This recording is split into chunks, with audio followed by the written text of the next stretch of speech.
ఇప్పుడు మీరు Hitler cinema చేసినప్పటికీ అప్పుడు ఆల్రెడీ చిరంజీవి గారు ఫ్లాప్ లో ఉన్నారు. దానికి ముందు బిగ్ బాస్ గానీ ఈ సినిమా 2-3 సార్లు. మరి ఇలాంటప్పుడు హిట్లర్ అనేది ఒక టిపికల్ సబ్జెక్ట్ కదా. అది మలయాళం. ఆ మలయాళం సబ్జెక్ట్ మన నేటివిటీకి మార్చుకొని చేసాము. అదే టైటిల్ పెట్టాం.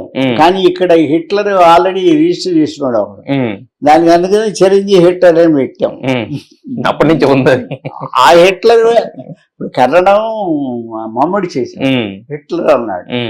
ఇక్కడ హిట్లర్ అని పెడితే హిట్లర్ ఆల్రెడీ రిజిస్టర్ అయిపోయాం. దానికి ఇప్పుడు ఈ సెన్సార్ వాళ్ళు ఇచ్చి ఇలాంటి ఛాన్స్ ఏంటంటే చిరంజీవి హిట్లర్ అని పెట్టాం, తీసాము. నిజంగా 100% వాళ్ళకంటే మన సినిమా 100 బ్రహ్మాండం చేసాం. Full sentiment, 5 sisters, love, baby song కానీ క్లైమే కానీ. అప్పుడు దానికి చాలా గొడవలు జరిగినాయి. అది నాకు లెటర్స్ వచ్చి, సార్ మేము మా గురువు గారు చాలా రోజులైంది, మీరు ఎలా తీస్తారో, ఎలా తీయకపోతే మా మేము ఫ్యాన్స్ గొడవ, మేము అమ్మో మేము తట్టుకోలేము, అది ఇది ఇది అంటా ఉంటారు వాళ్ళు. ఫ్యాన్స్ వాళ్ళు ఎప్పుడు ఉండాలి కదా. అలా చేసాం. హిట్లర్ చేసాం. హిట్లర్ అని మనం పెళ్లి చేసుకుందాం. ఇలాంటి సినిమాలన్నీ గోకులంలో సీత, మనసును మారాలి, సూర్యుడు, రాజశేఖర్తో 9 సినిమాలు. అందువల్ల ప్రతి హీరోతో చేసాం. ఆఖరికి కృష్ణరాజు గారితో కూడా పల్నాడు పోర్షన్, హెవీ సినిమా.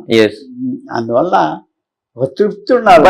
అదే సార్. బట్ హిట్లర్ నుంచి అన్నయ్య చూసుకుంటే హిట్లర్ ఓకే, బట్ కానీ అన్నయ్య వచ్చేసరికి కమర్షియాలిటీ కూడా బాగా పెంచారు సార్ అంటాం. అవును, అన్నయ్య ఫుల్ కామెడీ సినిమా. ఆయన చిరంజీవి చేసినంత కామెడీ ఎవరు చేయలే. కమెడియన్ బ్రహ్మానందం వీళ్ళు కూడా అంతకంటే బాగా చేశాడు. ఫైట్ అనేది చిన్న ఫైట్లు, తమ్ముళ్ళు రిసీవ్ చేయడానికి వాటికి. కానీ టోటల్ గా 2 చెల్లెళ్ళు 2 తమ్ముళ్ళు పెట్టుకొని అలా కామెడీగానే ఒక కథ చేసుకున్నాం. అందువల్ల ఒకటే మొనాటేనమే కాకూడదమ్మా. అలాంటిదే ఇంకోటి తీస్తే ఏం లాభం. హిట్లర్ చేసాం, మళ్ళా హిట్లర్ లాంటి సినిమా ఇంకోటి చేయగలం మనం? చేయకూడదు, చేయలేము. చేసినా బాగోదు. అది దాని పోలిక. అందుకంటే 50 సినిమాలను పోలి సినిమా ఇంకో సినిమా ఉండకూడదు నాకు. అందుకని తల్లి మనం చేశారు.